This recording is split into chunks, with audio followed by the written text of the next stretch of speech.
Está todo No. listo. Muy bien. Hola, Hola, Bruna. ¿cómo andan bien? Ay, Creo que hace 3 años que no pasó por este aula, especialmente, pero bueno. Bueno, ¿cómo están? ¿Alumnos de último año? sí, sí, sí. Ah, Dios mío. Ujú. Bueno, no importa. Ya van a caer en lo que significa la bioquímica. A ellos yo las conozco, son cada una un año de residencia pasado conmigo, así que ya me conocen y las conozco bien. Vamos, hola a los demás, ¿cómo andan? Eh, el juramento hipocrático, en una de sus primeras líneas, en realidad en la primera línea del juramento hipocrático dice primum non nocere, en latín, traducido del latín, antes que nada, no causar ni generar ningún daño. Por eso estamos justamente acá hoy, porque hay que pensar un poco en nuestros colegas médicos cuando van a tratar a un paciente crítico en la unidad de cuidados intensivos o en la unidad de emergencias, cuánto de esa sustancia que va a significar el tratamiento puede generar o no una resolución de ese problema que le genera un riesgo de vida al paciente. Por eso hoy, trayendo un poco a colación a Hamlet de William Shakespeare, empezamos con el to be or not to be. Nos metemos adentro de esa propia paradoja que no sé si ustedes vieron en algún momento o lo habrán leído el libro o vieron alguna película relacionada con Hamlet, la más conocida, la de Kenneth Branagh. Y cuando él empieza a ser o no ser, esa es la cuestión, esa es la gran pregunta que nos trae hoy, pero un poco más acercada a la bioquímica. ¿Es más noble para el espíritu sufrir los golpes y flechas de la fortuna adversa o tomar las armas contra un mar de problemas? Y al oponernos, acabar con ellos. Y algo que nos gusta a todos, más allá de, bueno, morir no, pero dormir nada más. Y con un sueño decir que ponemos fin al dolor del corazón y los 1000 golpes naturales que la carne hereda. Es una consumación que se desea devotamente. Morir, dormir, dormir, tal vez soñar. Ahí está el problema, porque en ese sueño de la muerte, ¿qué sueños pueden venir cuando nos hayamos despojado de esa envoltura mortal? Debe hacernos reflexionar. Entonces, vamos a tratar esos 4 puntos, ¿sí? Iniciando, obviamente, con unos casos clínicos para tratar de meternos en tema. Entonces,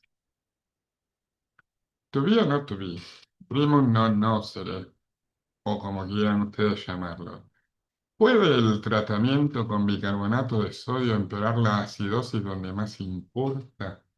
Los intensivistas y los emergentólogos saben desde hace tiempo, más los de mayor experiencia, que un bicarbonato dado a tiempo va a sacarnos de encima al paciente de una acidosis metabólica grande. Pero ese bicarbonato también trae aparejadas unas consecuencias donde nosotros no podemos llegar como bioquímicos, que es en el pH del líquido cefalorraquídeo. Cuando estamos corrigiendo el pH arterial, el pH del líquido cefalorraquídeo empieza a empeorarse y acá empiezan las consecuencias. Entonces, vamos a ver 2 casos clínicos, los dos con acidosis metabólica, los dos bajo tratamiento de bicarbonato y los dos con con resultados completamente diferentes. El primero es una cetoacidosis diabética grave de 34 años varón, diabético tipo 1 desde los 12, hace 5 días que no accede a la insulina, vómitos, poliuria, polidipsia, debilidad progresiva, ingresa traquimeico, bradipsíquico y con un Gauss de 13. Un Gauss es una escala como el SOFA o como el Quick SOFA que revisa cómo está el paciente en cuanto a su sistema nervioso central, si está atento o no. La respiración de Kussmaul ya está ahí evidente, 32 de respiratorio, 118 de cardíaco y una presión de 90-60. Fíjense la gasometría con la que ingresa. 6,88 de pH, 18 de CO2, PCO2, 4 de bicarbonato.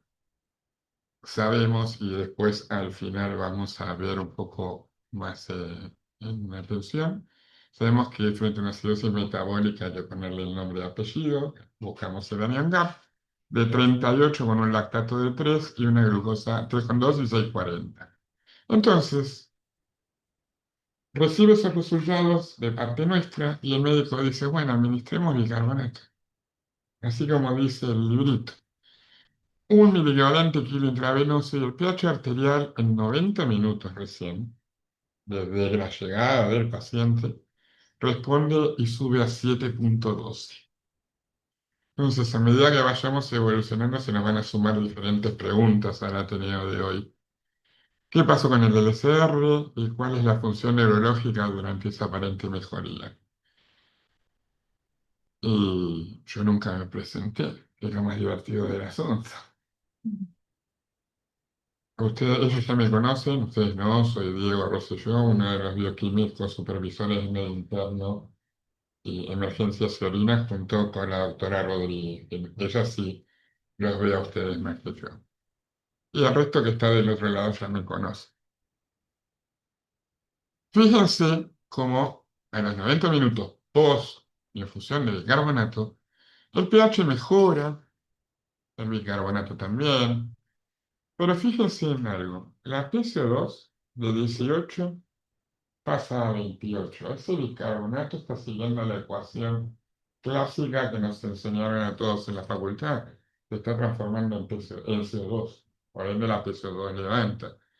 Y el pH del LCR empieza a caer. El glauco empeora. Y el médico termina intubando con urgencia al paciente como consecuencia directa de esa infusión de bicarbonato. El CO2 generado entonces cuando administran bicarbonato se fue al LCR. Cruzó la barrera hematoencefálica y se fue al LCR, generando, y acá donde da inicio la paradoja, la acidosis paradójica del LCR. ¿Cómo termina esto? Con una depresión del sistema nervioso central y el paciente puede entrar en coma y morir. Cuanto más grave está, ¿no? Nuestra segunda paciente es una mujer de 58 años, hipertensa, con dislipemia y tabaquista. Sufrió un paro fuera de los muros del hospital, por eso extrahospitalario, con testigos que iniciaron RCP a los 2 minutos del suceso. Intentaron desfibrilarla, usaron el LEA, tuvo fibrilación ventricular con 2 descargas que no remontaron. La traen al hospital, mientras tanto siguen con las maniobras de RCP, 12 minutos de RCP activa, y cuando llega la guardia no encuentran ritmo cardíaco, no tienen nada para desfibrilar. Y ese estado sido hace el inicio, 6,9 de pH, 72 de peso 2, 14 de carbonato, 12 de lactato, un potasio lo suficientemente alto, 6,8, y un exceso de base de -18.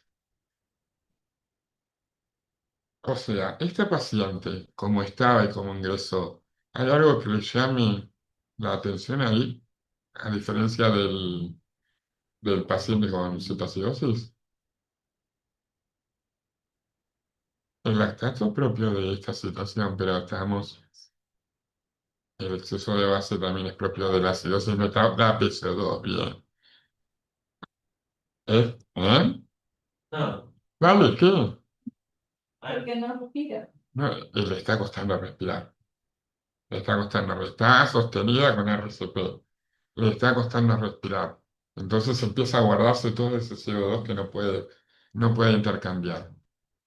El bicarbonato se sostiene y tiene una acidosis mixta con un predominio respiratorio. Lo otro, chicas, ya está englobado dentro de la propia acidosis metabólica que tiene esta paciente al ingreso hospitalario. El médico administra El equipo tratante administra bicarbonato. Hay que corregir la acidosis, dice. Fíjense que cuanto más arriba es de CO2, empieza a difundir, empieza a cruzar la barrera hematoencefálica, se empieza a formar la acidosis paradójica a nivel del LCR. Si le administra una buena cantidad de bicarbonato, el bicarbonato va como bicarbonato de sodio. Vemos hiperosmolaridad por culpa de ese sodio que acompaña el bicarbonato. Estamos enfrente a una hipernatremia. Y esa hipernatremia arranca con un edema cerebral y también una disfunción miocárdica. Nuestra paciente no está nada bien. Una hipocalemia, al corregir el pH, ese potasio de 6,8 va a infundir hacia el interior celular, por eso la hipocalemia que va a aparecer y por ende el corazón no le gusta ni el potasio alto ni el potasio bajo y entra en una arritmia con mayores consecuencias de no poder sacarla del estado en el que está.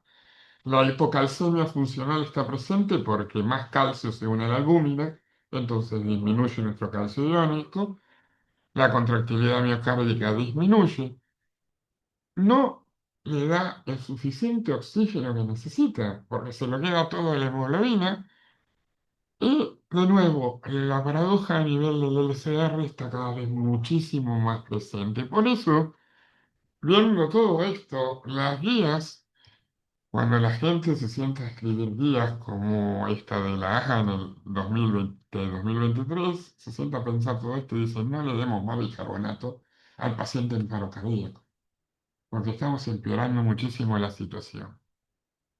Solo si en algún momento encontramos una hiperpotasemia o antidepresivos tricíclicos, acidosis metabólica grave, como esa de la cetoacidosis diabética, que por más que ahora vamos a seguir con la fisio, no me voy a adelantar, porque acá teníamos la fisiopatología comparada de ambos. Fíjense que el primer punto es el trastorno ácido base, mixto en el segundo caso. La PCO2 fue la gran diferencia, 72 que ya venía, más todo lo que le está brindando esa infusión de bicarbonato. La paciente número 2 estaba bajo RCP, posiblemente iba a intubación mecánica. El gasto cardíaco estaba disminuido en el caso número 2, seguía bajo RCP cuando entró al hospital, a urgencias. El flujo pulmonar está disminuido contra Kussmaul presente en el caso número 1. Ese CO2 sigue acumulándose, la PCO2 sigue aumentando, el LCR no va a responder con un resultado tal de mayor disfunción miocárdica, mayor daño neurológico y evoluciona más pobremente que el paciente número 1 de la cetoacidosis. Entonces, recordemos de fisiopatología y o de análisis clínico en la ecuación de Henderson-Hasselbalch. Sabemos que al estudiar el estado ácido-base tenemos dos componentes, metabólico y respiratorio. El metabólico va a ser más lento siempre. Por eso el análisis del estado ácido-base, una de las escuelas controla el exceso de base, que es manejado vía bicarbonato y se sostiene con el tiempo. El otro componente es el componente respiratorio que si el paciente está bien, ese componente respiratorio actúa en minutos. Por ende, ahí viene la otra escuela de estudio del estado ácido base. Y el búfero de bicarbonato, uno de los principales que nos va a ayudar a esa transición. Cuando le agregamos bicarbonato de sodio, en este caso, esa curva que aprendimos en análisis y en fisiopatología se traslada hacia CO2 y ese CO2 es el que va a difundir a la barrera hematoencefálica. Si no, es obviamente excretado en el intercambio con el pulmón. Entonces, acá esto va a depender de si la ventilación es adecuada o no. Caso número 1 en el principio, caso número 2 con ventilación comprometida. Entonces, acá vuelven a escribir las guías y dentro de esas guías dicen que antes de usar ese bicarbonato, evalúen siempre la capacidad ventilatoria del paciente. Pero esto lo va a ver el médico cuando tenga el paciente ahí en la camilla, en la sala de traumas. No nosotros, nosotros trabajamos con los estados ácido-base. Y por ende, cuando lleguemos a las implicancias del bioquímico, ahí vamos a hacer un poco de hincapié en esto. Pero tenemos un analito, la PCO2, en el examen ácido-base. Y frente a una PCO2 alta en un estado de acidosis metabólica, podemos dar la señal de alarma y de hacer que el médico trate de comprender lo que se le viene con ese tipo de pacientes. La barrera hematoencefálica está bien, está perfecta, en el sistema nervioso central, los pies de los astrocitos, muy lindo en los dibujos, pero tiene un problema. Es muy selectiva para las diferentes sustancias. Eh, Entonces le gusta todo aquello que sea lipofílico y pequeño, que pueda pasar sin problemas, como es el CO2. Tiene una difusión facilitada, no requiere transportadores y fíjense que el equilibrio entre todo ese CO2 que se está generando en plasma contra el LSR es rapidísimo, es menos de un minuto. Entonces la barrera hematoencefálica, por más que queramos, no es barrera para esa CO2. En cambio, el bicarbonato va a tardar, pero va a llegar y alcanzar el LCR. Es una molécula que está cargada negativamente, un poco más grande que la otra, y solo una membranas lipídicas y tiene un transportador, pero tarda. El bicarbonato siempre, tanto en el estado ácido base como para pasar la barrera, siempre decidió ir despacio, siempre va a tardar un poco.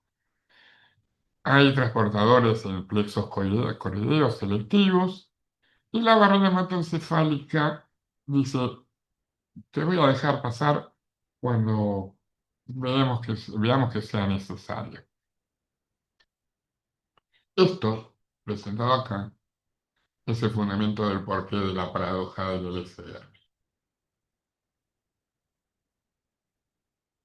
Ese LCR que tiene un pH más ácido que el pH del plasma, con un bicarbonato similar, pero una pC2 un poco más alta, 45-50, y no tiene nada de proteínas, 15 a 45 miligramos de cilindro.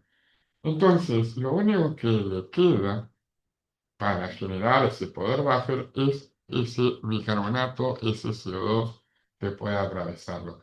Por eso el pH del líquido cefalorraquídeo va a depender casi, no quiero decir uno a uno porque no está escrito y no quiero que se lleven la idea, sino que ese pH del LCR va a depender casi de la concentración de CO2, de la PCO2, del estado ácido base.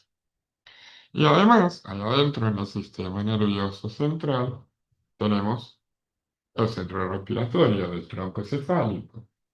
Ese centro respiratorio va a estar manejado por ese LCR, por esa capacidad de estar en acidosis o estar en alcalosis. En algún momento, con tanta carga de bicarbonato, el bicarbonato va a pasar.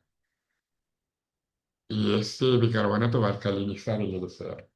Cuando lo alcaliniza, se deprime la ventilación y estamos en una complicación porque seguimos reteniendo CO2. Y el paciente obviamente es necesario una intubación. ¿Estamos bien? Sí. Bien.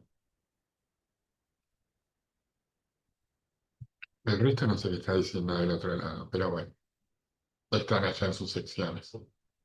Entonces, llega el paciente a la unidad de emergencia o recibido por todo lo que es lo extrahospitalario. Los médicos lo ven, acidosis metabólica dada por el laboratorio, obviamente el laboratorio de guardia en el interno. Bueno, apliquémosle bicarbonato. Total, de acá hasta que lleguemos al hospital italiano tenemos un tiempo. Ese bicarbonato pasa al compartimento vascular, produce su poder, activa su poder buffer, la PCO2 aumenta, ese CO2 se va a ir al LCR, ahí va a liberar más protones, el LCR se acidifica, cae el pH, Entramos con la paradoja en acción. Los quimiorreceptores se activan, intenta hiperventilar, aparece en el caso número uno la respiración de Kussmaul.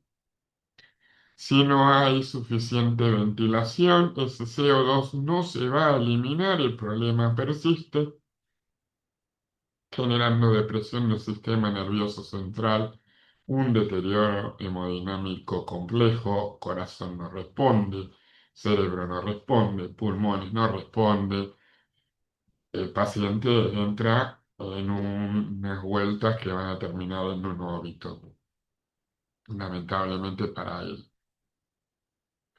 Pero así como el LCR tiene este problema, también las células lo tienen.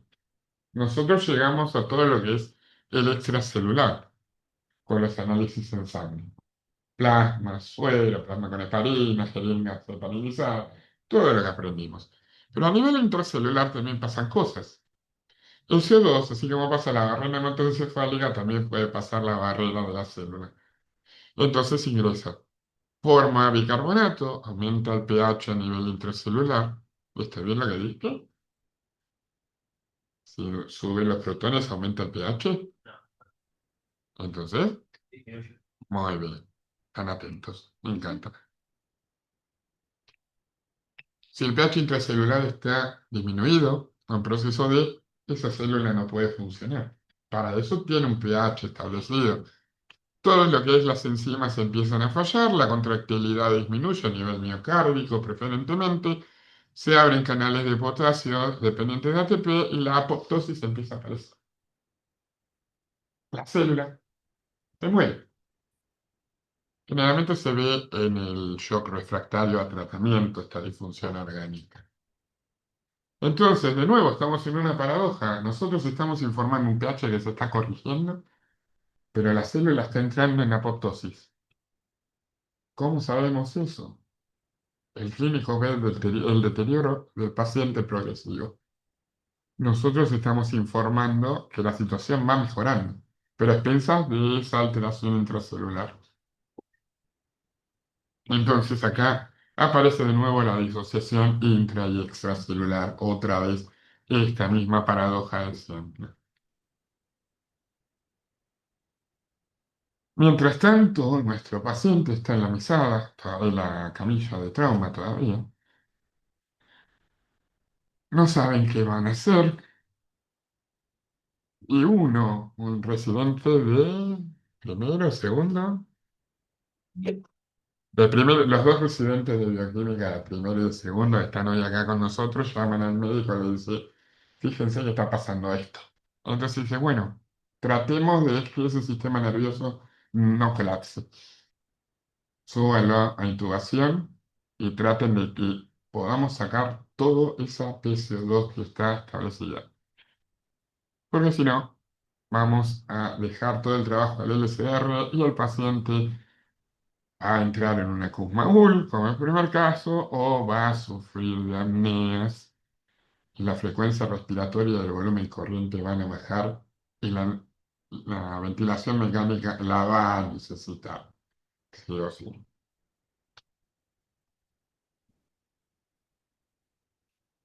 Y esto no es nuevo.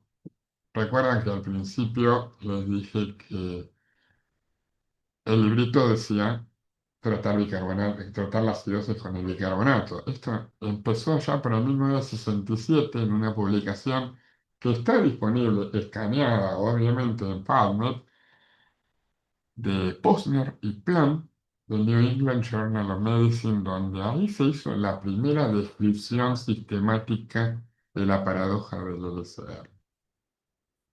Todos fueron pacientes con acidosis diabética tratados con bicarbonato, 7 en total, y se evaluó qué era lo que pasaba, que todos recaían, su sistema neurológico, a medida que avanzaba el tratamiento, estaba cada vez peor. Ya en el 1970, el 80, cuando intentaban hacer yo, porque ustedes son muy chiquitos, empezaron los estudios en la parada respiratoria, ahí confirman la paradoja, y ahí es donde se empieza a decir, no, esto me parece que acá no va, tengamos que revisar este tema. Y aparecen Vicar y Q1 y Vicar y Q2, los dos grandes trials sobre bicarbonato en acidosis metabólica grave, el manejo de la paradoja del LCR y qué tanto cuál es, qué tan alto es el beneficio de aplicar o no aplicar bicarbonato. Vicar y Q1 lo hizo con gente con acidosis metabólica grave, un pH menor a 720 en la unidad de terapia. Y ahí vieron que el beneficio, no en cuanto a la mortalidad de 28 días, sino que el beneficio para que ese paciente saliera de este problema estaba en los pacientes con AQI, con injuria renal aguda. Para 2023, y aunque tiene todavía a 2026 muchas contras el estudio de Vicari Q2, decidieron traerse el subgrupo de injuria renal aguda que les había dado el primer estudio, lo trabajaron, vieron que había ciertas ventajas en la puntuación de SOFA y en los días libres de vasopresores en este tipo de pacientes, pero de nuevo, no notaron beneficio en la mortalidad a los 28 días. Punto a destacar, el Q1 y el Q2 solo fueron resultados obtenidos en cuanto a la clínica de esos pacientes, a la evaluación clínica de esos pacientes. Hay muy pocos datos en lo que se relaciona a datos de laboratorio. Vieron que los pacientes no tenían ningún inconveniente 28 días después, y entonces, salute. Y entonces dicen que usemos bicarbonato solo en este tipo específico y en un par más. Fíjense que el Vicar 1 en 2018 se vio en Francia, fue un multicéntrico. El bicarbonato de los dos fue la misma dosis de 8,4.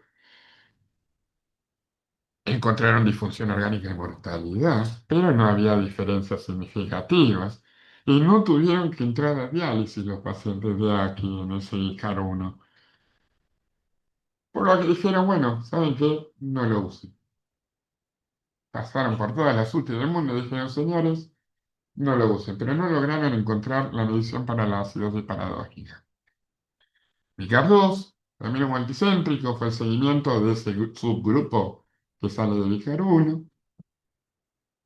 No hubo diferencias en la mortalidad día 28 y, como les decía anteriormente, mejoras en puntuación SOFA y el uso de vasopresores. Por eso destinaron que el uso fuera a ese subgrupo de aquí. ¿Y para qué viene esto? Porque es muy de clase médica el asunto. ¿Para qué nos viene a nosotros? Nosotros como bioquímicos tenemos que conocer estos trials. ¿Por qué? Porque nos orientan qué tanto tiene, dónde está la evidencia para dar el uso de bicarbonato y en qué tipo de pacientes en particular y en cuándo no. El médico entonces sabe de todas estas idas y vueltas de estudios y de trial que tiene una evidencia lo suficientemente alta para darlo en acidosis hiperclorémica severa, hipercalemia, acidosis metabólica con ira, todo lo que venían de IQ2, y en pacientes con rhabdomiólisis, más que nada para alcalinizar esa orina para proteger los túbulos renales. No rutinarias o va a decidir qué es lo que va a hacer cuando está en parada cardiorrespiratoria, la paciente que vimos, o en cetoacidosis grave, o en acidosis metabólica moderada, o en la tipo A, la acidosis láctica tipo A. En cambio, en una acidosis hipercámica primaria, cuando nuestros resultados le muestren al médico una PCO2 alta, definitivamente no, porque estamos complicando el cuadro. Lo mismo que el caso número 2 de esa parada cardiorrespiratoria con esa PCO2 de 72 y la alcalosis metabólica concomitante, porque podemos tener una sobrecompensación. Entonces, ¿qué hacemos? Dijeron, porque si no me vas a dejar usar el carbonato, ¿qué hacemos? Vieron que la trometamina es fundamental, sirve, porque no genera CO2. Entonces, la paradoja con el LCR no está escrita. cruza la barrera hematoencefálica, es útil en la acidosis con hipercambio, no tiene ese sodio que puede generar la hipernatremia y es efectivo en paradas cardiorrespiratorias. En cambio, el paciente tiene que tener una buena función renal, no tiene que estar su medio interno ni su metabolismo de la glucosa alterado, puede generar una depresión respiratoria, ese es un grave problema, necrosis y extravasa a nivel de los tejidos, pero todavía no hay evidencia sobre la trometamina. Entonces, después de estar un rato largo y ya vamos apurando el carro porque ya viene las 2 de la tarde. ¿Cuáles son? ¿Qué hacemos nosotros acá con todo esto? ¿Cuáles son nuestras implicancias? Tanto a los alumnos como a las niñas reci y a todos los que están del otro lado. Saber que tenemos que trabajar siempre con una analítica de calidad. En cuanto al estacio base, el ionograma, el lactato, una correcta técnica para la toma de muestra, aquellos que vayan en algún momento a hacer extracciones de sangre, ver que la preanalítica sea constante con los lineamientos del laboratorio y el hospital donde trabajemos, cuánto tiempo vamos a tener que tardar en procesar y mantener la muestra a una temperatura acorde. Y lo más importante, esto no quita de lado en la analítica, sino que yo voy más. La analítica es nuestro fuerte, pero también la interpretación, ¿sí? No informar solo valores aislados. El paciente es un todo. Si en algún momento alguno de ustedes llegan a entrar en una unidad de emergencias, en un laboratorio de guardia, van a tener la posibilidad, también en el laboratorio de planta, obviamente, no digo que no se haga, pero de integrar al paciente como un todo. Entonces, la idea es que desde lo mínimo indispensable para convivir con el médico 24/7 en una guardia, aprendan un poco el lenguaje. Eso siempre se los repito a ellos y están acá para darme la razón. Bueno, aprendan el lenguaje médico, pueden interpretar un poco lo que le comunican con esa, decimos, una intubación orotraqueal, porque la respiración es Guttmacher, de la misma forma que ustedes tienen que tratar de comunicar todos los hallazgos bioquímicos en el laboratorio. Y si tenemos tiempo, obviamente calculamos aquellos parámetros como anión gap, delta gap o exceso de base o lo demás que podamos informar. Eso tiene que ser comunicado a medio de una comunicación crítica.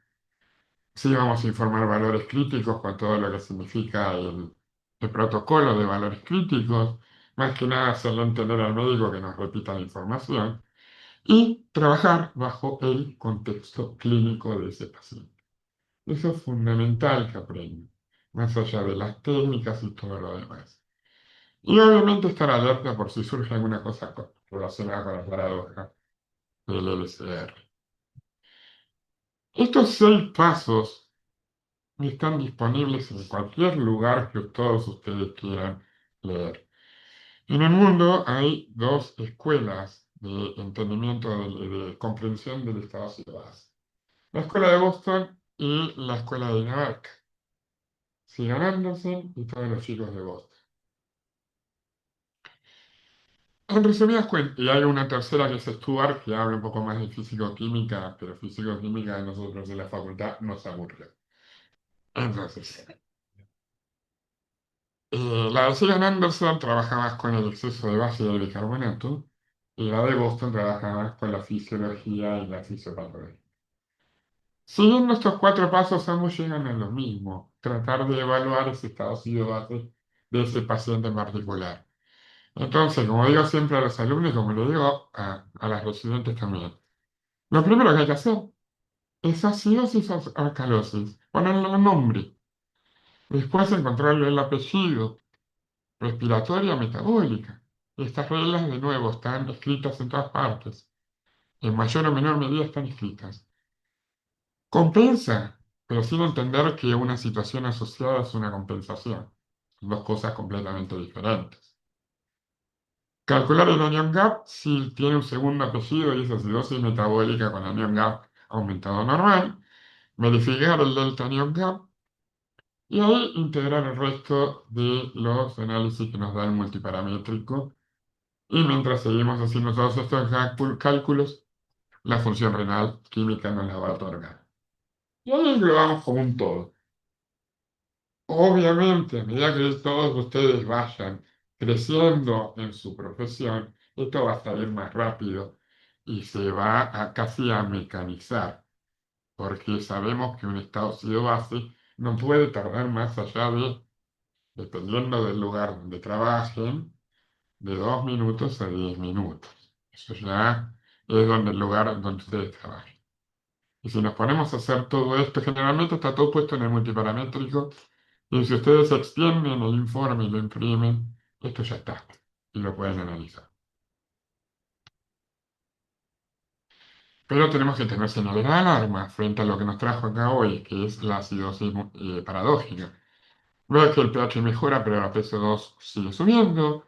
Fijarse si la PCO2 está más de 60, el bicarbonato baja, pero el pH se mantiene normal.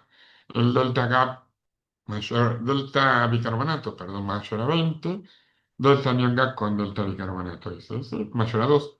El lactato alto con un bicarbonato bajo, más un sodio alto por bicarbonato. Todas aquellas complicaciones de la propia infusión de bicarbonato de sodio. Y más que nada, una gasometría seriada con un pH que aumenta y un glauco que disminuye. El glauco disminuido lo va a ver el médico con el paciente enfrente. Y por eso necesitamos comunicarnos con él frente a estas situaciones. Pero, como buenos bioquímicos y como nos gusta el control de calidad de nuestras muestras, tenemos que portarnos bien al momento de informar. Entonces, tenemos muchas fuentes de error, que generalmente es la parte preanalítica, burbujas de aire, demoras en el procesamiento, dilución con heparina líquida, temperatura del paciente, cuando hay momentos en que el paciente tiene un cambio de temperatura por alguna afección en particular. Muestras capilares ya casi ni se usan, así que no la van a usar más ustedes, creo. Y una muestra venosa reportada como arterial. Eso es un error bastante grave, pero más me importa una burbuja de aire en la jeringa y en la demora del procesamiento. Si vamos a informar gases en sangre, informamos una burbuja. Y obviamente tenemos que llevarnos de acá que la muestra tiene que ser procesada rápidamente y verificar con el valor del calcio iónico, que tiene que estar entre 1 y 1,20 y tantos, 1,20 y tantos, para hacer una jeringa óptima en cuanto a la parinización. ¿Por qué? Porque si nosotros informamos mal, ¿vieron cuán dependientes están los médicos de nuestros resultados? El 70% de las decisiones clínicas dependen del laboratorio. Eso lo dicen todos los artículos de laboratorio, así de grande, al comienzo, después del abstract.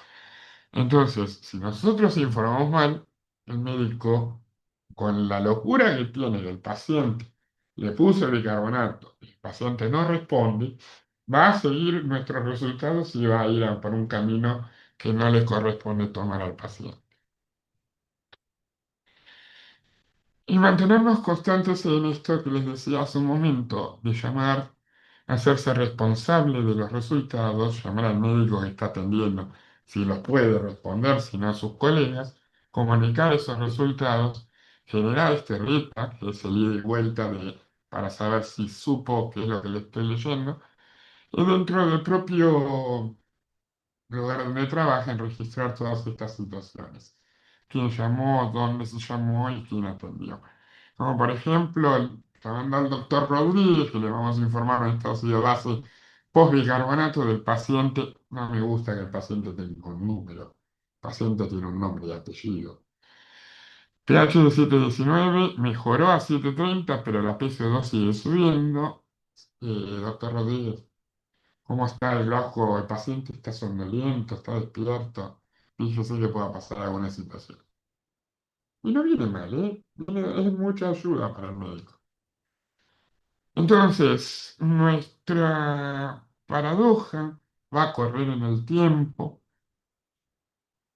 La situación puede mejorar, en este caso 6 horas post insulina en el paciente número 1.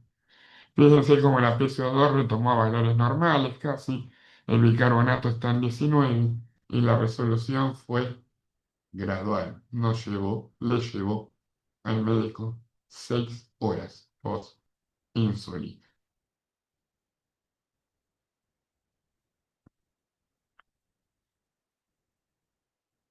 Por eso, este médico tiene que saber bien cuándo fue infundido ese bicarbonato y cuándo tiene los resultados de las primeras gasometrías.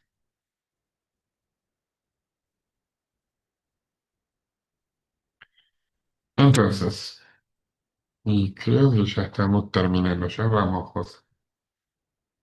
Entonces, verificar la etapa preanalítica es fundamental para nosotros. La muestra tiene que llegar en condiciones. Hacer el informe, identificar el patrón, fijarse si estamos pre o post bicarbonato de sodio, comunicar aquellos valores que ingresen dentro de la categoría de los valores críticos, registrar esa comunicación. Y sabemos que las gasometrías van a venir cada hora, cada 2 horas. Y si vemos que hay alguna tendencia que se sostiene, también comunicar, aunque no ingresen dentro de los valores críticos. Por eso debemos de, no hacemos clínica, tenemos que entender la fisiopatología. Esa es un arma genial que tenemos todos nosotros los bioquímicos. Entender el porqué de todo lo que le está pasando a ese paciente. Y eso tienen que grabárselo. Eso les va a ayudar bastante en su quehacer diario. Y a nuestras veces también.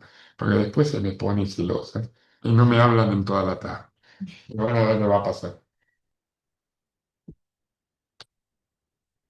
Bueno, entonces, paradoja del bicarbonato en el LCR y en el interior intracelular. El CO2 decide cruzar las barreras. El bicarbonato va a tardar. El bicarbonato de sodio mejora todo el pH, pero va a generar ese CO2 que va a meterse en el LCR y va a empezar los problemas. El paciente tiene que estar bien ventilado. Si lo puede eliminar, el problema es menor. Si no lo puede eliminar, como por ejemplo en Nuestra Señora de la parada respiratoria o en pacientes con insuficiencia renal grave en esos de IQ2, se genera un problema, es catastrófico. La gasometría sola puede engañar al médico, a nosotros ya no porque lo aprendimos, el bioquímico debe detectarlo. El bicarbonato Vicari Q dijo, señores, con los paros cardíacos no, con los AQI, prueben y van a saber que van a zafar de hacerle la diálisis cada 28 días o cada vez que la necesito. Paro respiratorio, acidosis hipercámnica y hay un uso rutinario, no hay evidencia que diga esto funciona así. Y la comunicación proactiva de parte de todos nosotros, de forma de una interpretación integrada y una alerta temprana. Esa alerta temprana ayuda al médico y más que nada facilita la seguridad del paciente, porque facilita una buena evolución. Eso es lo más importante que hay que tener en cuenta. Y Hamlet, al final de todo su problema grave que dice en el libro y que escribió el Don Shakespeare, la frase final, o una de las frases finales es, como está ahí interpretado por Salvador Sánchez, y si se llamaba Barbudo, de 1884 en un óleo sobre lienzo. El resto, señores, es silencio. Ese silencio que maneja todo este problema, generado por una molécula, como es el bicarbonato de sodio, y otra, como es el CO2, que le gusta meterse por todas las barreras que encuentre, y le va a complicar algo tan rico como es el sistema nervioso central. Entonces, como despedida, ahí estamos tratando de entender en el área del medio interno. Me imagino cuando los dos saben que es Cintia, ¿no? Sí. Bueno, sí. Ahí Cintia me dice, otra vez divagando en tus pensamientos. Tu padre, ¿saben que el padre de Hamlet se murió? ¿No? Tu padre no es el único que ha muerto. Aquí tengo un esposo, señor Hamlet, le dice Ofelia, a barra Cintia. Y Hamlet ahí como que no tiene la cosa, perdido en sus pensamientos, dice ser o no ser. He de seguir pensando, mejor ayudo en el preanalítico. Ay, pobre Yori, te entiendo tanto. Bueno, les gustó, ¿eh? Muy bien, que dice novedades, muestras de litio y lactato en el SR, revisar esto. Bueno, muchas gracias, chicos. Abajo, está ahí, está. Buen suelo ya. Ah, El buen suelo. Y lo vi todos los le decían, pero eso de la la foto. Muy bueno. pero gracias a ustedes por estar ahí. ¿Alguna pregunta? No. ¿Alguna pregunta a usted? No, muy claro. Ah, sí. No sé. No lo tuvimos en.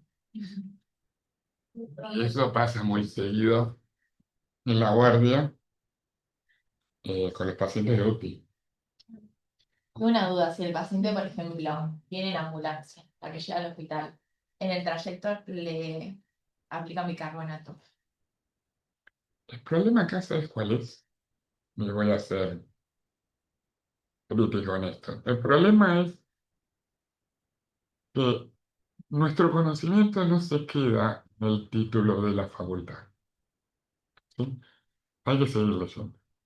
Hay que seguir leyendo. Si uno va a trabajar en una asistencia médica y tiene un paciente en paro cardiorrespiratorio, eh, el médico que está arriba en la ambulancia tiene que decidir. Le doy el bicarbonato que sé que el pH va a mejorar y este por lo menos aguanta hasta que llega al hospital. Y le entubo cuando llega. O salta el que está al lado y dice, no, pero acordate que la guía del Bicaricú dice que no la tenemos que usar en paro. Entonces, ¿qué hacemos? Parece que de ahí viene la resolución del tema. Si son buenos haciendo y saben que tienen que esperar una intubación cuando llega a la guardia, bueno. Si están muy lejos y lo que hay que hacer es salvar al paciente, se podrán usar medidas drásticas, pero después lo tienen que sacar de ese quilombo que significa la acidosis. Y en las ambulancias seguramente debe haber un point of care que hace los primeros datos de estado ácido base. Y si no hay, lo van a hacer. Ahora ya. Bueno, Gracias a todos. les decís que llenen las. Ah, por favor, a toda emergencias, tienen la asistencia y el resto también, por favor. Y que nos. Nos vemos el jueves que viene. Yo no, José. Gracias. Adiós.